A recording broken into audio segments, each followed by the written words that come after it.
Olá, meus amigos, tudo bem com vocês?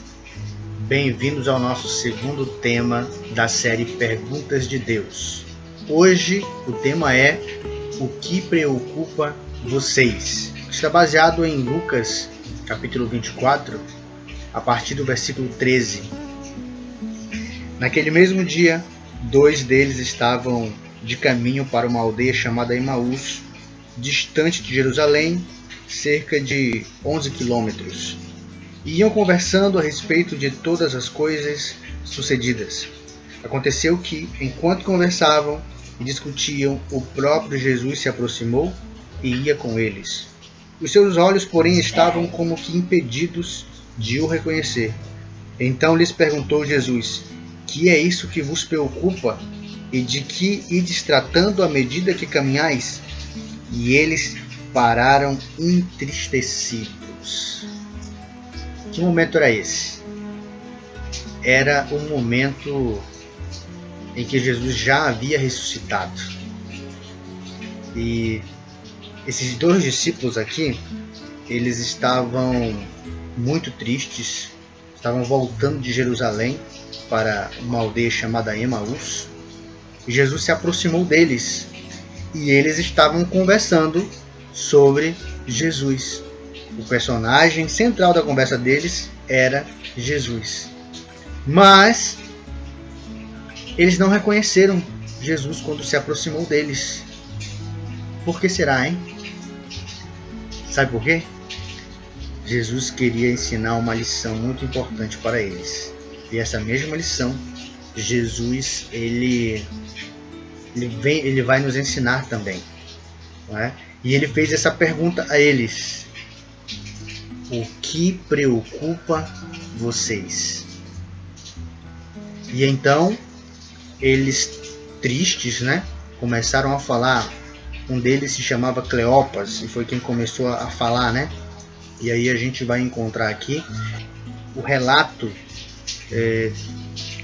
do que estava incomodando eles, né? A primeira coisa que estava perturbando eles, deixando eles perplexos, preocupados, eram os acontecimentos, os últimos acontecimentos.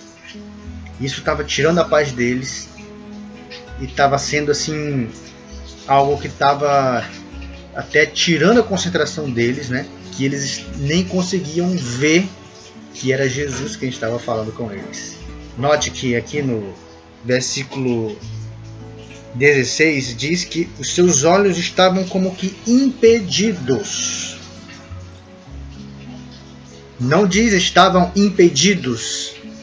Estavam como que impedidos. Eles estavam vendo Jesus, mas não estavam vendo. Estavam ouvindo, mas não estavam reconhecendo que era Jesus. E eram pessoas que conviveram com Jesus. Eram pessoas que viram milagres de Jesus. Será que é possível Jesus estar falando comigo? Jesus está falando com você? E mesmo assim nós não o reconhecermos?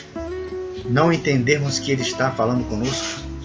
Sim, é possível. Nós estamos vendo aqui que sim, é possível. Mas Jesus não se revela a eles ainda. Jesus então entra no jogo deles, entra na conversa, né? Eles começam a falar: mas você não sabe o que aconteceu com Jesus o Nazareno? Um profeta de Deus, poderoso em palavra, poderoso em obras, diante de Deus, diante dos homens?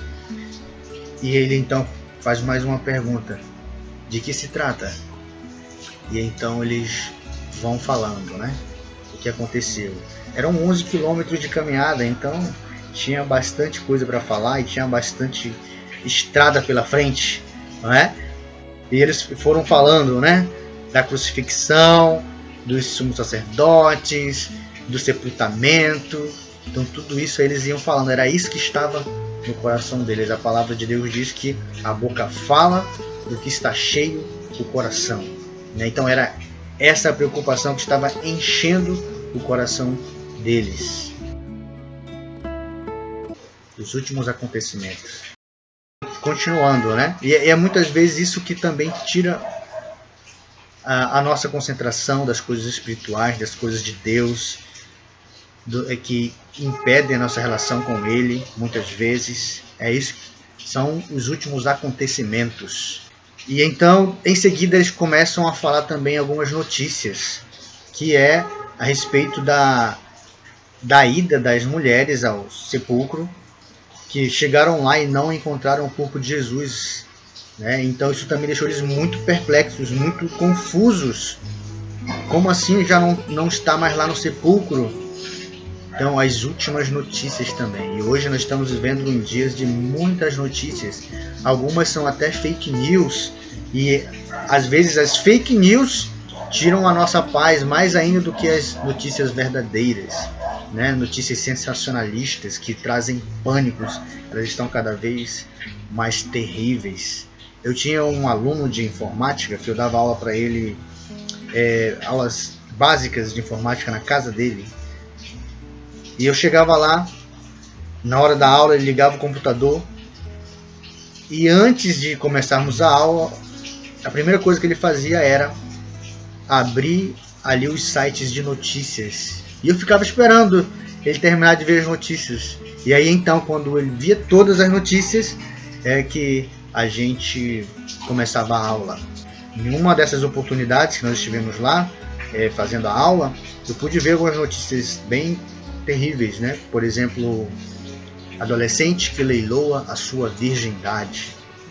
Então, notícias estão cada vez mais escabrosas, né? Então, os últimos acontecimentos tiram a paz, as últimas notícias tiram a paz, né? E hoje a gente fica ouvindo aí muita notícia. E a vacina, e as mortes, e as autoridades de saúde, que faz até mal pra gente essas notícias, a gente fica perturbado. Então é melhor a gente nem dar tanta atenção para essas notícias. Só o básico mesmo, né, que a gente precisa saber. Os fatos são até proféticos, né, e a gente fica assustado e assustando a outras pessoas. Ah, você viu o que fulano falou, o que o líder tal falou, isso está na Bíblia e tal. E não é errado a gente estudar as profecias e nem ensinar as profecias, porque a gente não pode causar pânico, terror nas pessoas. E esses discípulos estavam assim em pânico por causa das últimas notícias. E então está chegando ali o final da jornada, né? E Jesus começa a falar ali o que estava acontecendo. Jesus diz: vocês são insensatos e vocês demoram para compreender aquilo que os profetas disseram. Tudo isso que aconteceu tinha que acontecer. Vocês estavam esperando um Messias para libertar vocês aqui desse mundo, mas a missão do Messias não é libertar vocês aqui desse mundo, é libertar vocês para viverem a eternidade.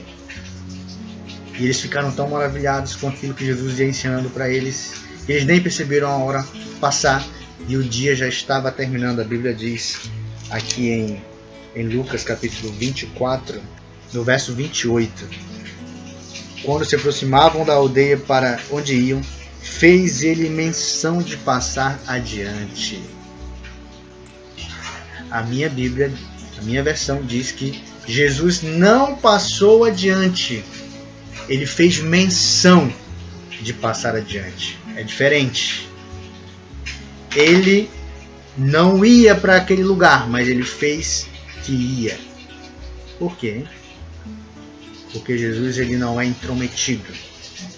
Jesus ele só entra onde ele é convidado, onde ele é chamado.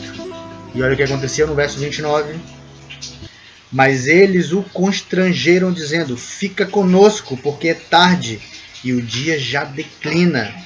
E entrou para ficar com eles. Eles fizeram o mais incrível convite: fica conosco. E por que fizeram esse convite? Primeiro motivo: porque já era tarde. Sabe, meus queridos, já é tarde. Nós estamos vivendo os últimos momentos da história deste mundo. As profecias estão se cumprindo, os sinais estão se cumprindo. Tudo está dizendo que Jesus está às portas. E nós precisamos fazer esse convite, porque já é tarde no relógio de Deus. E ele já vai voltar e nós precisamos convidá-lo para ele estar conosco. E tem mais um motivo. No verso 32. E disseram um ao outro: porventura não nos ardia o coração quando ele pelo caminho nos falava, quando nos expunha as Escrituras? Segundo motivo do convite, Jesus confortou o coração deles. A palavra aqui, arder, o verbo arder, é do grego kaiomene, significa tocar profundamente, incendiar com fogo. Foi isso que aconteceu com eles. Eles foram tocados profundamente pela palavra. Eles foram incendiados com o fogo do Espírito Santo. A palavra de Deus tem queimado seu coração? Você tem lido a palavra de Deus? Você tem refletido? Tem meditado? A palavra de Deus tem sido seu alimento? Jesus quer fazer o seu coração arder novamente. É lógico que isso é uma figura de linguagem que eles estavam dizendo, né? O quanto eles estavam preenchidos, o quanto eles estavam consolados, o quanto eles estavam felizes de ouvir a palavra de Deus. E Jesus, meus queridos, quer fazer a mesma coisa conosco. Mas para que Ele entre na nossa vida, para que Ele realize maravilhas, eu e você precisamos fazer o mesmo convite. Precisamos fazer das palavras dos 2 discípulos do caminho de Emaús as nossas palavras. Precisamos dizer para o Senhor: fica conosco. E você precisa dizer, porque hoje Ele está passando aí na sua casa. Mas se você não convidar, Ele vai ter que passar direto, vai ter que salvar outras pessoas. E Ele não quer salvar só outras pessoas. Ele quer salvar você também. Ele quer salvar a mim. Ele quer salvar todos nós. Fica conosco. Esse é o convite. Diga para Ele, fica conosco. Se esse é seu desejo, escreve aqui embaixo nos comentários. Escreve para o Senhor: Senhor, fica comigo. Também não esquece de dar o seu like, de se inscrever no nosso canal e de compartilhar essa mensagem com seus amigos. Deus te abençoe. Tamo junto!